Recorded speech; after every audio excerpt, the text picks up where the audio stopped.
Among all the things that the director has to do, the one thing which is ultimate is that he has to know the play inside and out. He has to understand how every element of the play goes together to bring the thematic point of the play across to the audience. It's with that knowledge that he begins to cast something. If he doesn't have that knowledge, he can't cast it appropriately. He can cast it. Anybody can say, I think she'll do this and I think he'll do that, and fine.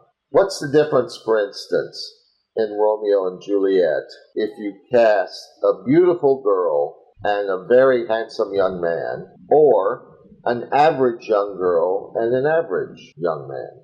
What is the difference? What difference would it make?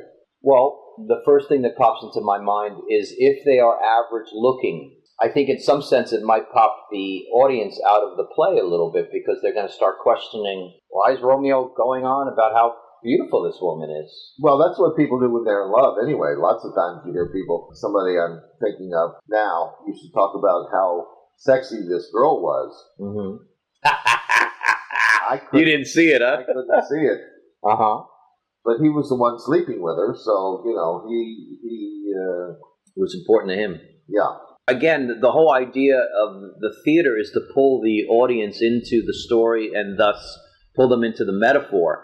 So if you miscast in a way that doesn't make sense for the story, in other words, they're going to be questioning. But an average, right? Why wouldn't an average guy and an average girl be all right for it? Well, I think it goes back to what the play says. I mean, Romeo's talking about how beautiful she is, and well, that again, he's never... it can be beautiful. That doesn't mean she has to be literally beautiful.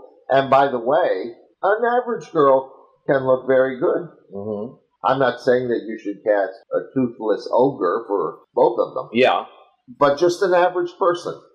So that if you're casting, you have one girl who's very beautiful and one girl who maybe you think is a little better actress, not as good looking. Right. Why would it make any difference, especially if you get somebody who you think is a more beautiful actress? Well, because the physicality is only one aspect of what you're looking at in casting, and perhaps, it's certainly not as important in some respects as whether or not they can pull off the characters psychically, if you will. That's psyche. True. Yeah. That's true. So it's only one. The physicality is only one thing. So and maybe it would be all right to cast someone. It would be just as good to cast somebody who's nice looking, average, if you have a chance to cast somebody who's beautiful or not. Mm.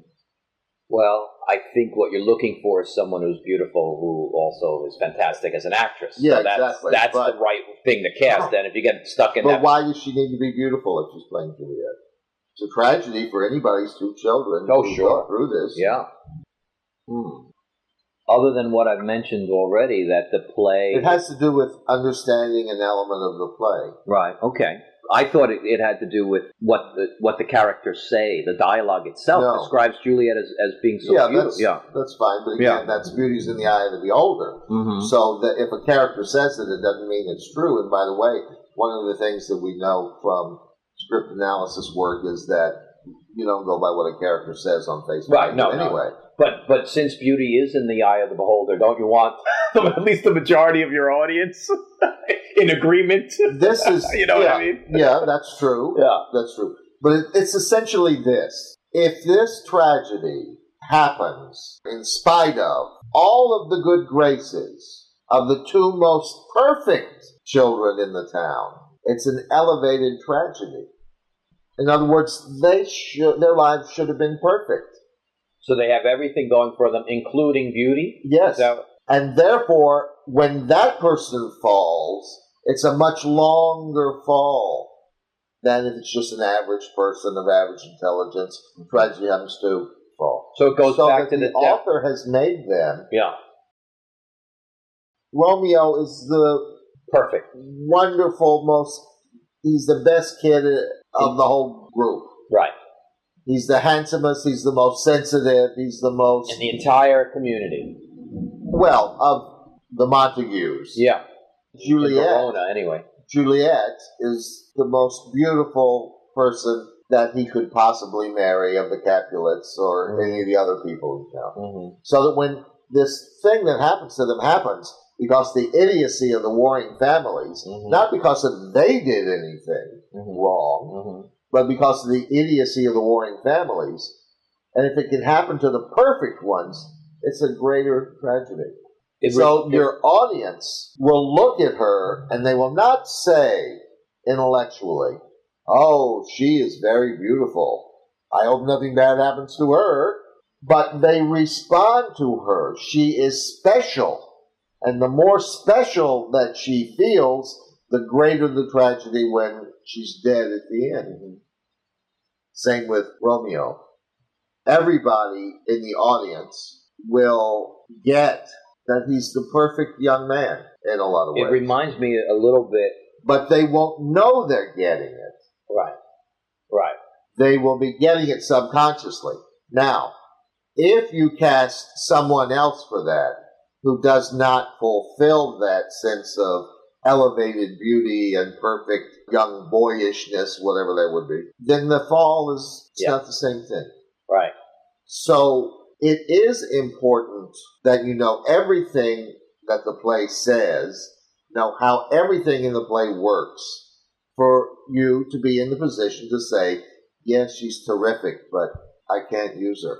She doesn't have that beautiful quality. I got to hold out till I find somebody for that. It reminds me a little, let me know if this applies, but it reminds me a little bit of the classical definition of tragedy, that it's someone who has fallen that is of a high moral, Right. The classical sense of tragedy happens with somebody who's elevated. And by the way... And is that both elevated in society as well as morally? It's always the tragedies are kings. Right. They're whatever. Yeah. High status. Yeah. But it's not always moral. Because Richard III obviously is immoral. And it's still called a tragedy, But the potentiality is that he could have been a great king, saved the way that he was treated, which has bent his psyche so that now he cannot be what he otherwise could be, the tragic flaw, blah, blah, blah. And hubris is what brings a lot of them down, isn't it? Well, that's what happens to Oedipus. Yeah, hubris. And you can tell that in Oedipus because he's the only one in literature that I know of who says his name twice. I, Oedipus, say so, Lions will say. Creon doesn't say, I, Creon, say so. He'll say, because I told you to Antigone and Antigone. Because I'm the king and it's going to happen this way. But Oedipus likes to hear his name. He likes to hear himself say his name. Right. And so that, by the way, is what leads him to force the truth from the oracle about his past. And therefore his downfall as the king commences out of this tragic flaw of hubris. And if it can happen to the guy who's the king, then obviously it can happen to anybody else. So that's the lesson. Right. And in Romeo and Juliet, if it could happen to the ideal children, it could happen to anyone's child. Right. So it is across the board. So wake up, community. Yes, exactly. To this reality. Right. Right. Now, again, what we're talking about now has to do with you have to know exactly what the play is and how everything in it functions. Why is she pretty if she's Juliet, not just a nice girl, etc. And when you're going to direct that play, if you don't know that, you're not going to cast the right people, one thing, but also you're not going to provide the kind of environment in their acting and in all the other things that you bring together that will bring the real experience of that play to the audience. They get an ersatz version of the play, which is what's wrong, by the way, when you mentioned before, why I never go see plays. I don't like to go see Ursat's versions of them. I don't like to go see somebody who doesn't know what the Hedda Gabler is about, letting his wife strumpet around the stage and play Hedda Gabler. I wouldn't sit through that because my allegiance is to Hedda Gabler and Ibsen. My allegiance is to his wife, certainly. And so, what we were talking about last time, when people come to you and you cast them, you have to know what you're casting them for. What are all of the elements of the play that this person has to fulfill? Otherwise, you're just putting maybe not so round pegs into round holes and not so square pegs into square holes. To use another illustration, it's a jigsaw puzzle you get at the end, which doesn't show the picture of the waterfall that it's supposed to show. There are things out of place. You've kind of jerry-rigged the pieces so that they kind of fit together. Mm-hmm. You can do that with a jigsaw puzzle. One can do that. It's just that sort at of the force the pieces in, even though they don't put fit. them in, and it's at the end you don't have something which is exactly a square and so forth. The end result is you don't see the waterfall that's in the picture. So that's the importance of it. The play is a potential. The play is like an explosive device. You can wire an explosive device in all different kinds of ways, use all different kinds of wire, and the timer can be hooked to it and everything else, and it can be set and everything else. You don't have a blasting cap to set off the explosion. You don't get the explosion. And it's the same with a play. Unless you hit all of the right notes. I don't want to beat illustrations to death, but no one is going to play a Beethoven symphony and hit some of the right notes. And a concert pianist not only knows the notes, he knows the timbre with which all the notes should be hit. And in addition, he brings to that when he plays how he feels about this music. So that also infects the playing. Yeah. So that one pianist is different than another's. That's where the artist, right. Yeah. That's on the same token, if you see the productions, although what you're saying is all productions have to have the play properly analyzed, there is still going to be the sensibility of that particular artist in that play. That's true. They're not no, carbon replicas of each other. No, but if you kiss your lover, each time you kiss them, it's not the same kiss. If every time you kiss them, it's the same kiss, then you're not going to have a lover very long, because one of you is going to get bored with it. You have to kiss in the moment. Mm-hmm. But the essence of Hedda Gabler in one production that is well done, regardless of the star, regardless of the director, regardless of the production circumstances, you will get that essence in another production with different people in a different place and time under different production circumstances. You'll still get the essence of the play. Right. The essence of the play is what we're after. We're not after the fact that this is flavored with a little more salt. Yeah. Nobody will even notice that. And it may be a slightly different delivery system, but, because it's a different actor. And it's right. Yeah. Even every actor on the same night, if you go by what Lee said, is not exactly the same, but he's real to the moment each night. The moments are a little different each night, but they're all connected to the essence of the play when it's done well. Mm-hmm. And therefore, the little bit of difference, which the actor always thinks, oh, this is so different. Two people sitting in the audience one night to the next who saw both performances won't have recognized any difference. Well, you mentioned that you saw Richard Burton do Equus on three separate evenings.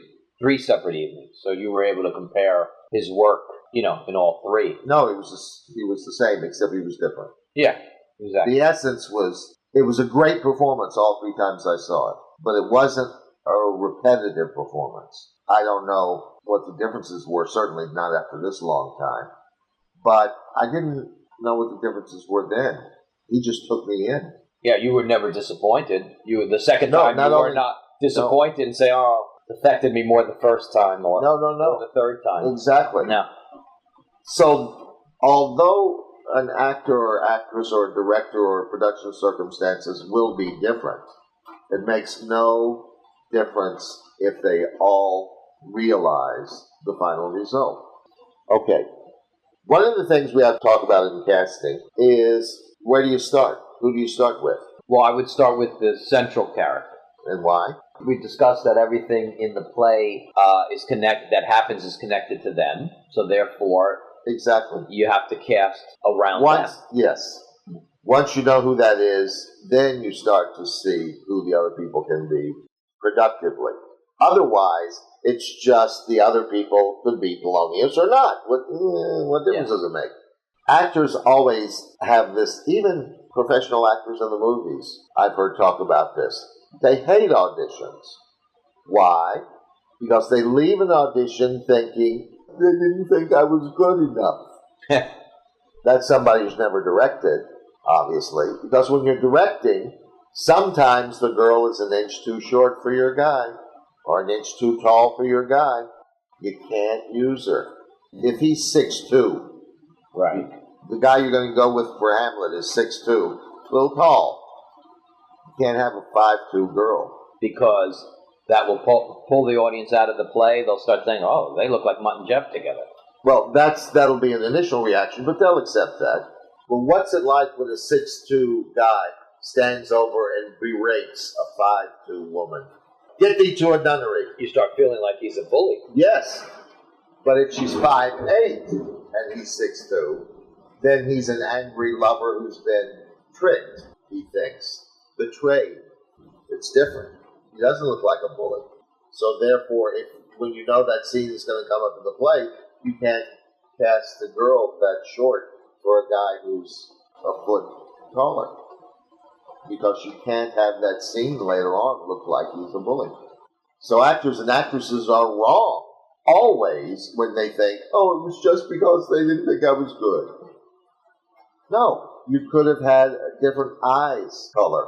Certainly in the movies, that would be very important. A light-skinned girl with brown eyes can't play in an Irish movie as an Irish girl. Don't have brown eyes. They have green, they have blue. That would be even more important because whether she's a redhead or not. So you start with the central character, and everybody else you then cast in relation to who's going to play Hamlet or who's going to play Hedda Gabler. For instance, Hedda Gabler marries Tesman. Well, it's got to be a guy she would marry. Tesman is written as kind of a schmuck. Yeah, schlub. If you cast somebody who's a schlub, that demeans Hedda Gabler by showing us she would have married that guy, and the audience will get it. They won't know they're getting it, but they'll get it. Just wait and go to a party. Have you ever at a party seen two people that didn't seem like they shouldn't be together? Sure. It means certain qualities in one don't go with the other. She's tall, thin, he's short and fat. Don't look like they should go together. Even if they do. One of the things you always have to remember is the drama, whether it's movies or on stage, always demands the inevitable, not the possible. So you can't say, well, somebody could be paired with that other person, and it could be all right, and maybe she saw things in him, which even though he's a schlub, Hedda would have married him. They look at it and they say, Jesus, what's wrong with her? But you're saying in that particular play that the audience should feel that she's married beneath her station. They should. That's part of the theme, right? But beneath her station, since she's the highest station in town, is a lot of steps, and she can't go down to the bottom. Oh, okay. So you're saying don't cast a total schlub as Tesman. You got to cast somebody. In other words, you got to cast somebody that the audience would buy. This is what. Yeah, she could marry him. A director who doesn't really know what he's doing will do. A guy comes in. He's a real schlub. This guy's a real schlub. He'd be perfect for Tesman. No, depends on who's Hedda Gabler. Because if she is really aristocratic in bearing, the actress, she's General Gabler's daughter. She couldn't marry a farmer who milks cows. Yeah. She marries a teacher. Tesman is a teacher, but beneath her nonetheless. Yeah, because academics were middle class. They're not. Well, as in Chekhov. Exactly. So your point is you better cast someone as Tesman that can go with your head up. That's beneath that Hedda. She would marry. But beneath Hedda, but beneath someone him, not but so beneath that she wouldn't have married him. Yeah. So if you have this sort of very classy gorgeous, sexy Hedda and you cast a total schlub as Desmond, they don't go together. If you cast somebody who's a schlub, that demeans Hedda Gabler. Jesus, what's wrong with her? So when you're casting this major character, all of the other people around him have to do with what's in the play. So when you say the process of casting is looking to the person who's coming in to audition, really figuring out who they really are. Yes, you're analyzing their psyche. Now, these are the tools that people use. Cold reading, they use bring in a monologue, and they use, quote, an interview. Or can we say one other thing, perhaps, an improvisation? Well, you can, but I mean, that's essentially like I'm going to do a cold reading. Yeah. All of those deal with how good of an actor have I here? Including the interview? Yeah, essentially. Because people don't really do in an interview what the interview is supposed to be. They talk. What they do is informational. So you tell me things you've been in.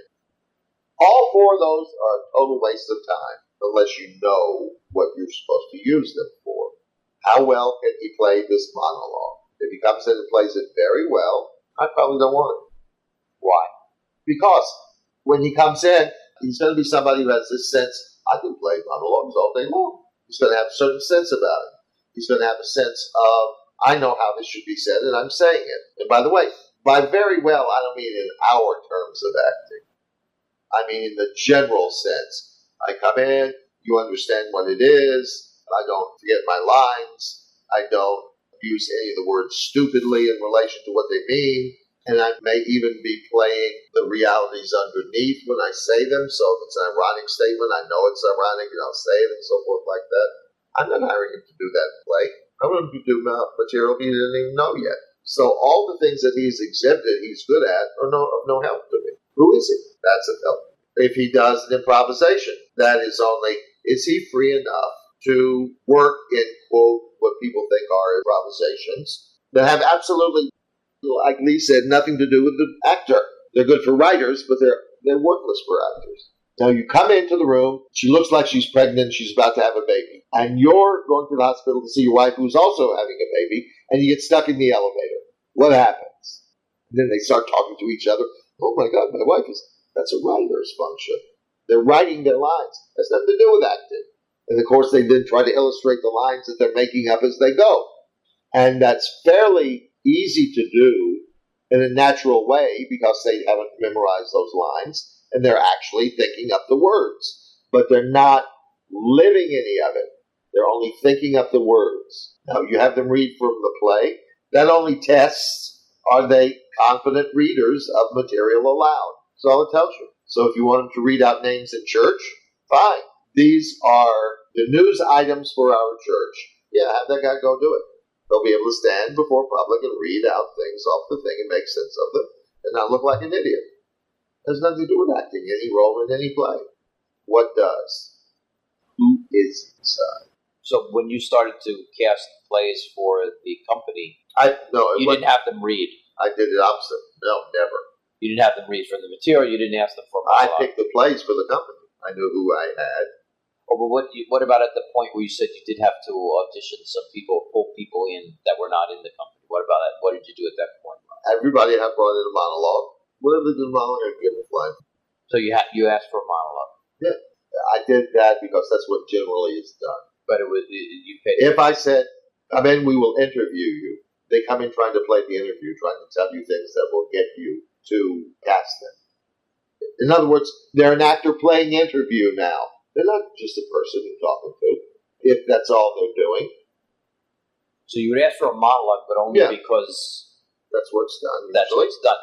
But you would pay no attention to that, really. Well, no, not for the monologue. I watch them to see who's doing this monologue. And then would you do anything else? Would you talk to them after the monologue? Would you finish the monologue, I'd say, "How you doing?" And they would, "Fine, I guess." What does this have to do with auditioning? And I would say, "It says here you're from New Jersey. Why does everybody say things about Jersey that sucks?" And I would see how they respond. Somebody would bring in a monologue. She was timid, and she did her little monologue. And at the end, I'd say, "How you doing?" Hi. Tell me your name again. Betty Jones. Well, how was your monologue? Meaning, how did you feel it went?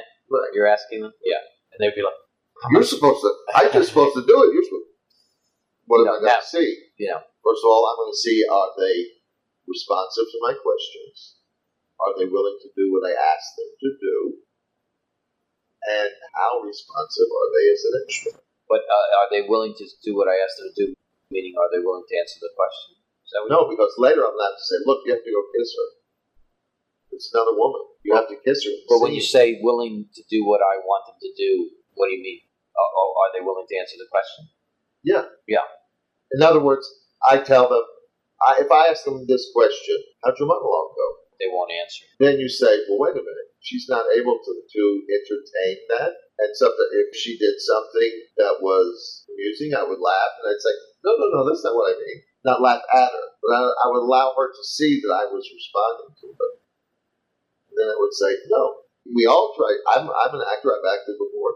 And we all try to do the best we can. So how did you think yours went? Did you like it? I didn't want to do what I wanted to do with it. Now that tells me they're truthful. So that when I'm dealing with them, as I direct them, I'm more likely to have that honest cooperation. And I will. So you would see that as potentially a positive. Yeah. You would see that as positive if they said, I really didn't do with it. Yeah. An actor might say, if you say, hey, how was your monologue? Great! I don't want you don't want to direct that.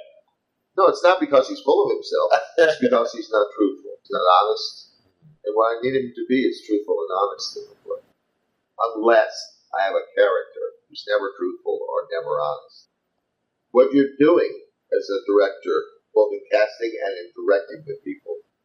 Are you doing what an analyst would do? A good analyst, most of them suck.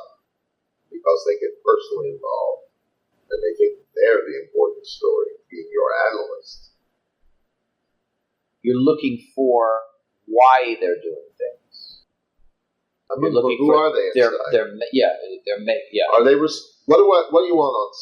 Are you trying to get to know their subconscious and their psyche? That's exactly what I'm doing. You can tell. Because that's where the performance is going to come from, right? Now, when Kazan says, "I don't want to see him do a monologue. I just want to talk to him," this is what he's looking for. He may not have said explicitly enough what he's looking for. This is what he's looking for. Who are they inside? So not who do they present to the world. Your audition really begins when they finish. Of course. The monologue was just... It's only to get them to do something. By the way, it's memorized material, and they're going to have to memorize something. Right. So it tells me a little something. It's telling me they're able to memorize. Okay. If it is intelligently read, but empty, I say, well, that's the kind of actor, that's the kind of training, that's what they've been encouraged to do. Sometimes they're worse to deal with because they'll do that, they think, through their skill. They don't realize it's a skill thing. They think that's acting.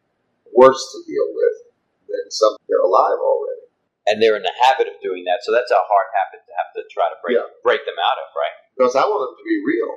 And they're already learning how to act and not be real, exactly. So you can't spend the rehearsal time trying to break them of that habit. You might do it in an acting class. Now, if I have doing Uncle Vanya, I'd say I'd use that guy for Sarah Bryakov. That's the husband, right? Is that the husband who's the teacher that owns the property? Yeah, exactly. But Sarah Bryakov is a big blowhard. I might use this guy who thinks he's done a good audition. That no matter what anybody else does on stage, he's going to say that monologue the same way every time he does it. So when I see him do the monologue in that manner, and I don't have anybody in the play that it behaves that way, I won't use him. But if I have Sarah Bryakov in the play, that guy, I'm going to read him. Let him act. Because Sarah Bryakov is acting every day of his life. How is my family today? I've come back from the city to the small farm to see you. Not genuine ever. So that guy would be good, perhaps. I mean, you take other things into consideration.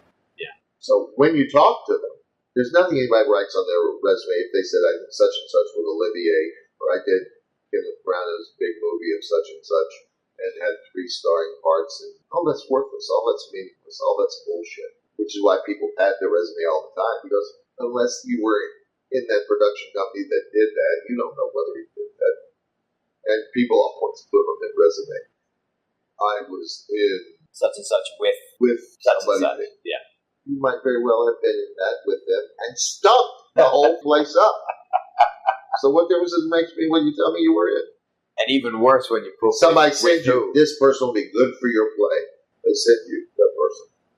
That's work. That's wasted. The only thing is valuable. The person comes in. You know all the characters in the play. You know what their psyches are like because you've done all that preparatory work before you're ever casting. And then you watch to see, is this that kind of a human being? Typecasting in Hollywood for people who don't try to see the psyche. They only try to see the physicality.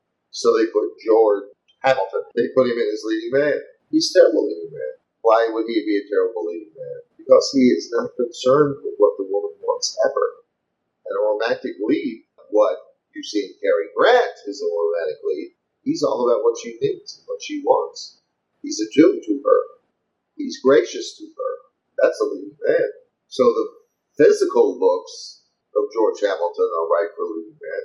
He's terrible for a leading man. His whole psyche is... He only cares about himself? Yeah. His whole psyche is me. He's the leading woman. Totally wrong for a leading man role. If you look at movies where people are very good in the movie, High Noon is very well cast. That's what the person is like. You're talking about Gary Cooper? Yeah. Everybody said always of him, didn't have much to say, very straightforward, high sense of what's honorable, a little bit non-articulate. Will Kane, his wife says, what are you doing? Grace Kelly in her first movie, what are you doing? Why do you have to do this? It's just something I have to do. So this is how you cast. The other things are worthless. Then you get a lot of people who can do things simply and naturally. If you pick people whose auditions were, quote, good, unquote, they do it simply and naturally, and there's not a bit of life. Because it's not tapping into their psyche. Yeah. When you're casting people and you talk to them and so forth, you still don't just, hi, I'm now going to talk to you and just talk to you like a person.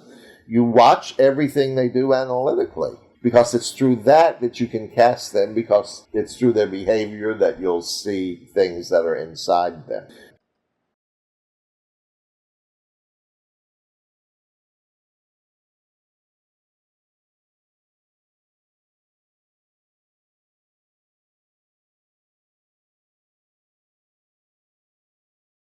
He should be a good storyteller. Somebody you're casting for that role, somebody comes in, they do a monologue and do the thing fairly well and seem to be talking to me and so forth else. In the audition, I'd say, how do you like actresses? Can you tell me a story about an actress you really liked? And then have him start to tell me a story.